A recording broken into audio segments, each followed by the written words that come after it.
The Dr. Taz Show, the podcast. Dr. Taz, your good health journey starts now. Here's Dr. Taz. Welcome back to the show, and I am super excited to bring to you today Kelly LeVeque. Kelly is a holistic nutritionist, a wellness expert, and a celebrity health coach based in LA, California.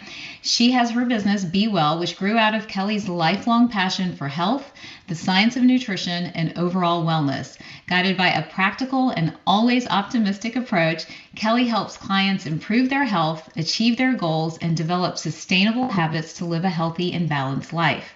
Before she started her consulting business, Be Well by Kelly, she worked in the medical field for Fortune 500 companies like J&J, Stryker, and Hologic, eventually moving on to more personalized medicine, offering tumor gene mapping, molecular subtyping to oncologists. Her latest book is Body Love, which at its core is Kelly's personal food philosophy and easy-to-read guide that includes her simple tips and tricks to eat for fullness and naturally balance your hunger hormones. It's about understanding the science of human nutrition to achieve real results. Body Love will help you feel empowered, not overwhelmed by food and nutrition, live in balance, weigh what you want, and free yourself from food drama forever. Welcome, Kelly. Thank you so much for having me, Dr. Taz. Oh my goodness. You know, I'm excited about this. We met a long time ago. We tried to connect since, and hopefully I'll see you soon at Revitalize again. But I've just been a huge fan of your work and what you're doing and the information you put out there. And as I continue to do, these episodes and talk to a lot of the health leaders across the country and wellness experts across the country, many of us are preaching the theme of balance and balance when it comes to mental health or medical health, all of that. What has your perspective been when it comes to how we all perceive ourselves and how we manage and navigate what seems like, honestly, a landmine when it comes to food and nutrition and marrying that to our perfect weight? Yeah, I mean, what I like to do for my clients is free them from the food drama. I think someone needs to tell them that it's okay to eat and to eat consistently. And old science used to tell us we should have 5 to 6 small meals a day to balance our blood sugar and to feel good and be our ideal weight. And, the new research is more based on some fasting in between meals and eating to satiety, eating to feel full and satisfied and calm. And so I just give my clients a light structure so that they can choose the foods that they like to eat and put them on their plate, but make sure they're getting a balance of macronutrients to feel full. I'm all about turning off hunger hormones in the body and teaching my clients what foods do that so that they're not fighting not to eat, but naturally can go 4 to 6 hours between meals, feeling balanced, feeling fueled, and, gain the benefits of that break. So that's fascinating. That's really what I'm about. Yeah, I love it. I love that message, and I love it. Actually seems more doable than what a lot of us have been telling people to do over the years. But talk us through that a little bit, because for the longest time, it was all about eating smaller, more frequent meals to keep blood sugar stable, to keep your insulin levels stable. And in the recent, I would say probably in the last year or two, there's been the slow shift to really recommending more often, the periods of fasting, going for the 12-hour to 14-hour fast overnight, sometimes even longer. Tell us about maybe a little bit about the science there. Why the shift from consistent small meals to longer intervals of fasting? What have we found? What have we learned over the years that really makes that better or more efficient for the body? Sure. Well, first of all, the big elephant in the room, or the obvious one, is it takes a lot of energy to digest food, and the process of digestion, especially when when the food that you're eating is rich in carbohydrates, is that those carbohydrates are going to be digested into blood sugar. Blood sugar is going to, whatever it is, toast, quinoa, rice, cookies, cakes, whatever, ends up in our bloodstream. And it ends up in our bloodstream as glucose. And what follows glucose is a flood of insulin from our pancreas. And what we used to believe was that as our blood sugar would go down, so would our insulin. But we're finding that a lot of people, before they're pre-diabetic, before they're diabetic, before there are any, metabolic syndrome, lifestyle type diseases, is there's hyperinsulinemia, and people are full of insulin, and they're having a hard time clearing insulin. Sometimes insulin's lasting in the body for 6 to 8 hours. And because it's a storage hormone, it's impeding our ability to really break down fat efficiently. Whereas if in when you don't have insulin present and your body needs to bring its blood sugar back up, the other hormone from your pancreas is glucagon, and what that's known for doing is helping our body burn fat and lowering cholesterol. But for many of us, we never have to use it. It's because we're always eating and we're always, just using fast energy from our food versus dipping into our own stores of energy in the body, which I think, is pretty interesting. And then on top of that, obviously having a break between meals, 4 to 6 hours, or a longer break from when you last finish your dinner to when you have breakfast, that like sleeping fast type of a thing. Anytime that we're getting that type of fasting, our body is able to, it depends on how long you go, but programmed cell death happens, apoptosis, real true body cleansing happens without the presence of insulin. I think it's just, it's giving our body the needed break. Recent endocrinology research says that it's better for your thyroid in the long run to not eat as often. Wow. So, and it's pretty interesting because it's just not what we were taught. And I think when you look at health in a silo and say, okay, blood sugar goes up and comes down on average every 3 hours, so let's make someone eat every 3 hours to keep their blood sugar stable or to not let it drop into, a hypoglycemic state. But I think you're never allowing the body to do what it's meant to do. If it has a hormone that brings your blood sugar back up, it's, we're having these really fast carbohydrates that spike our blood sugar so quickly without fiber, without good healthy fats, without the protein. We crash, reactive hypoglycemia type of a crash. And because of the insulin, we can't break down fat to feel good, and we can't access, our stored sugars because of the presence of insulin. We feel like junk, and then we just need another cookie or something to bring ourselves back up. So just give me another cookie. Yeah. It's so... It is. Yeah, for all of you out there listening, I know you're probably scratching your heads a bit because it's contradictory to what many of us, myself included, have said in the earlier years where, we want you eating more consistently. But as the work on insulin evolves and understanding that insulin is essentially a fat storage hormone and that most of us, because of the way we live and work today, most of us are not depleted. Most of us are in a storage mode the majority of the time. That married with the work on the gut and understanding that the gut is kind of the place where our entire metabolic rate is determined, and how the gut today and even in older systems of medicine needed fasting. It was actually mandated in Chinese medicine, Ayurvedic medicine, all these old systems of medicine, where there was a fast of at least, a certain amount of time, a daily fast, a weekly fast, and then even a quarterly fast to allow all the systems of the body to rest and not have to work. So Kelly, essentially what you're saying is mirroring what people essentially said 5,000 years ago. It's just that it takes science this long to kind of settle out to where it wants to be. So keeping all of that in mind with having this fast, what is the right way to eat to make sure we're not wanting to eat? I'm guilty too. I've got to be honest. I'm guilty of grazing throughout the day. In fact, I don't sit and usually eat meals. But what is the trick to making sure, we're eating at consistent intervals, like you're saying, stretched out maybe every 4 to 6 hours, but then we're not driven to eat. Like we don't want to grab that cookie in between or just a quick handful of nuts or even something healthy, in between this 4 to 6 hour interval. Yeah. I think it is all about the input. I've found in the last 5 years with my clients that the lower I can keep that initial spike after a meal, the less likely they are to crave more food. And it's more of an elongated blood sugar curve as opposed to a high spike and a crash.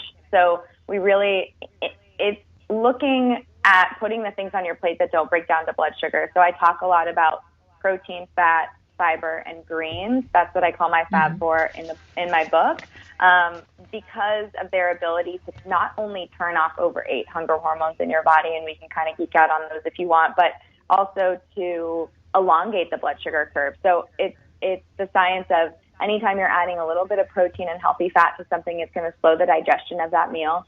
And anytime that you're having something that's higher in fiber, it's going to slow the digestion of that meal and slow the release of glucose into the bloodstream. And then I add greens because I'm looking for you to add color to your plate, antioxidants, phytochemicals, but specifically greens because the sulfur-based sugar in leafy greens feeds your healthy gut bacteria, and we know that a healthy gut bacteria has the ability to determine how we respond, how high our spikes of blood sugar and our response to our food is. Now we know that, your gut has so much to do with that. And so I'm looking to not only feed your gut microbiome, but to help it thrive. So those four things together have the ability to elongate your blood sugar curve, make you feel more balanced. And then what happens is, instead of riding the roller coaster up and crashing into lunch and telling yourself, I'm going to get the salad, they send the bread. I'm not going to eat the bread, not sticking your hand in the bag and grabbing for it because you're in a place of deprivation, or you're crashing, or you're feeling like, oh, I have to have this. I feel like what I'm always preaching is, let's look at your breakfast and let's make sure that it's something that turns off your hunger hormones, makes you feel full, feel full and calm, and you look up at like 1 o'clock and you go, oh shoot, I need to eat lunch. And it's more of a slow, maybe your stomach is growling, you're like, am I getting hungry? Not, oh, I need that one sandwich from that one place, or that one wrap from that one place, because that's more of a craving based on probably stress, looking for some type of dopamine release because you have a specific place that you have to get your food from and you thought about it at 10 a.m.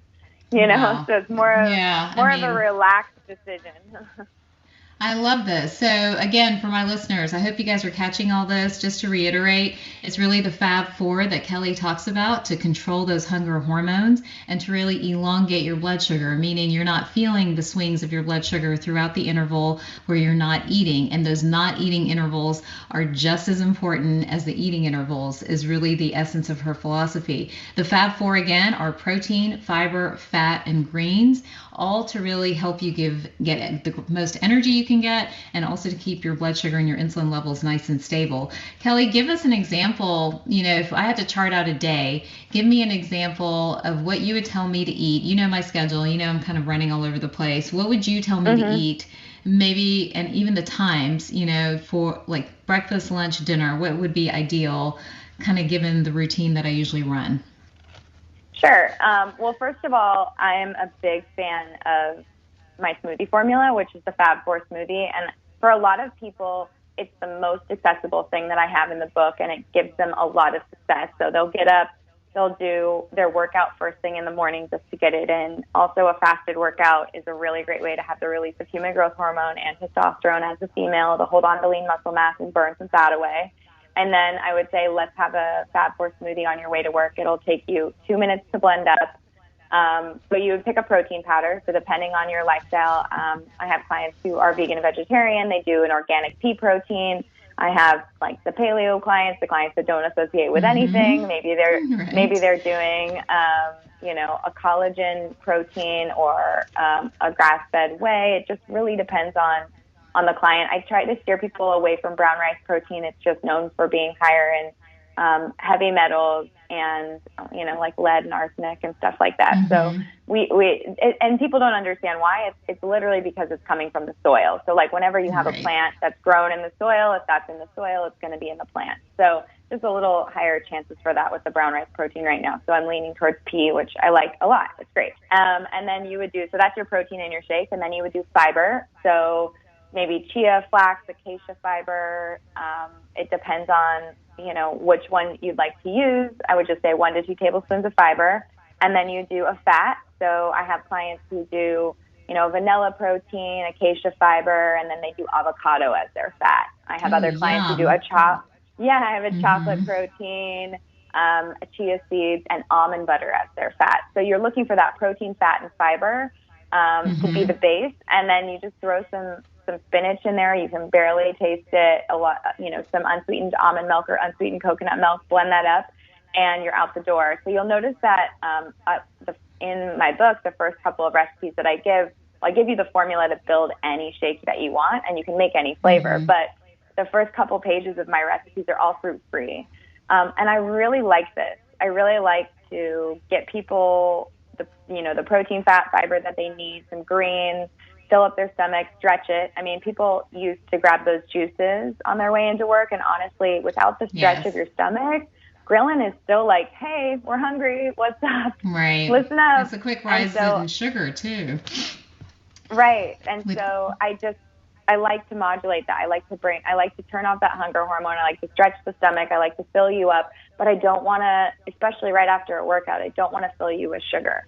So, so it's surprising. I mean, that's the first thing I do with clients. And sometimes I get text messages at 2 p.m., like 2 days after I saw them. I did the shake. What's happening? Why am I not hungry? This is so weird.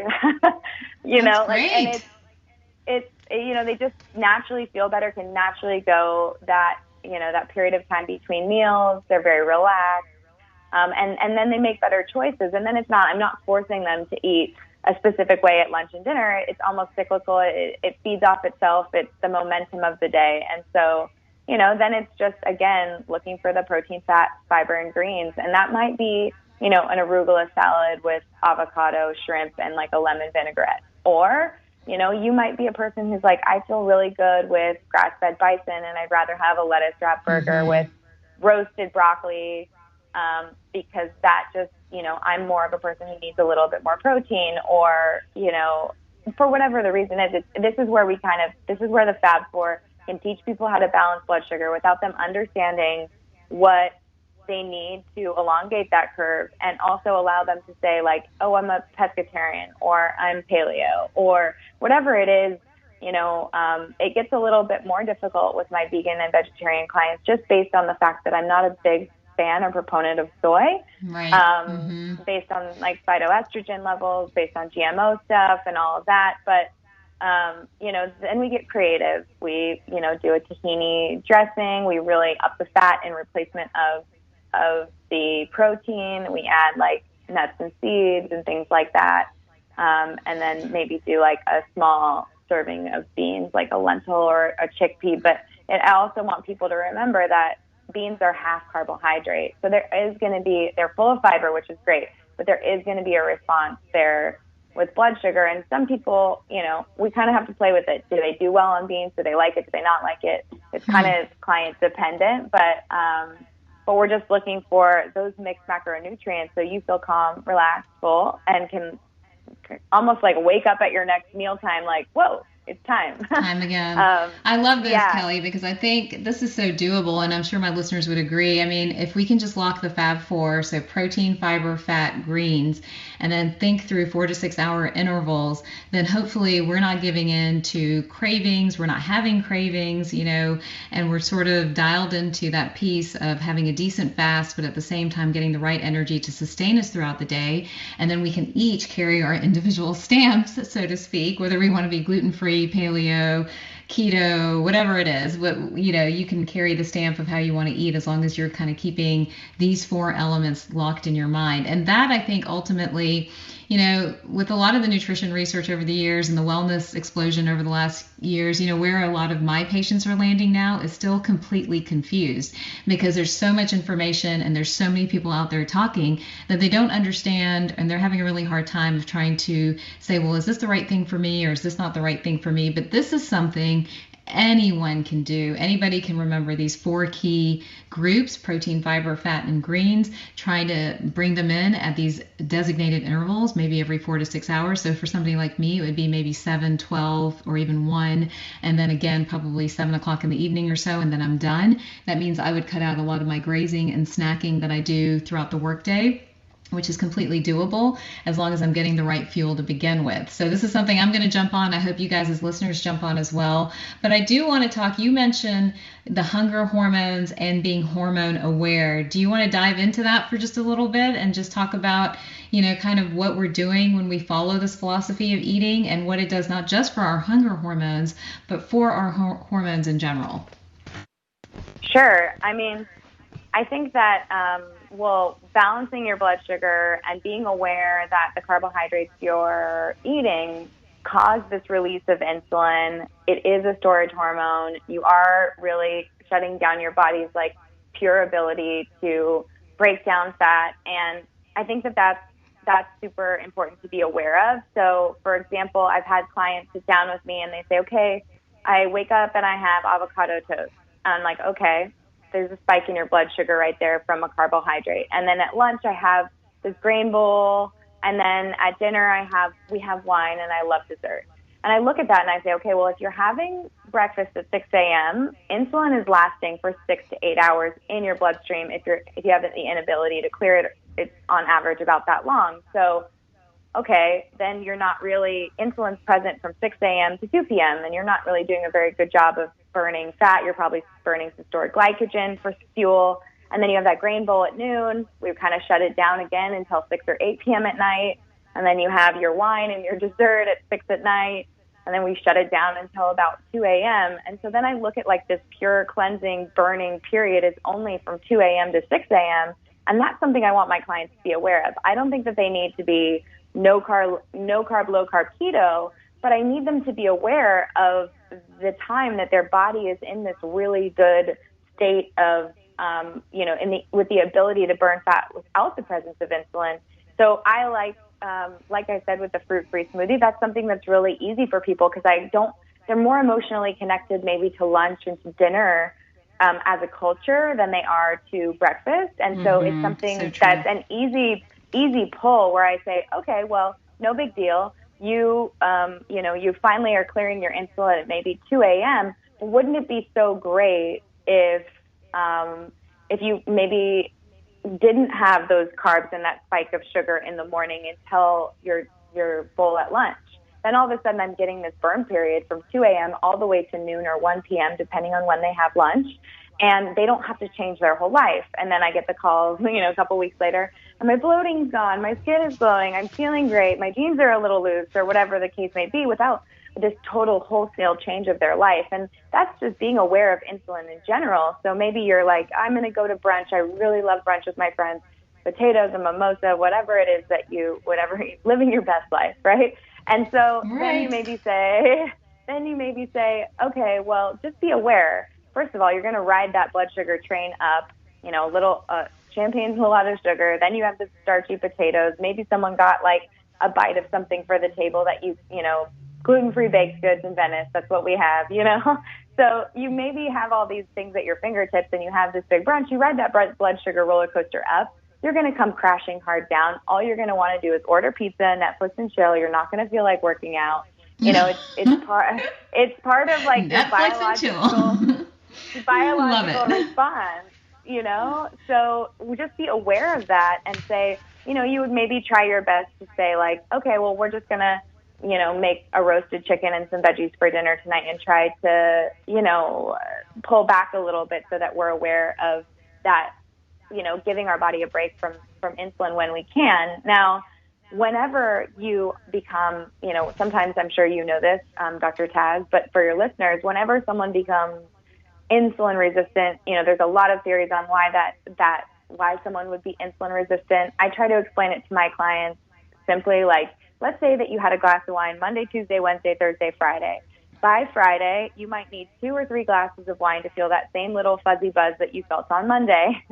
And like your hormones are a little bit the same way. Like they're going to respond to you. And so if you're constantly full of insulin and the insulin's knocking at your muscles door, like, hey, pull some sugar in, take us into your cell.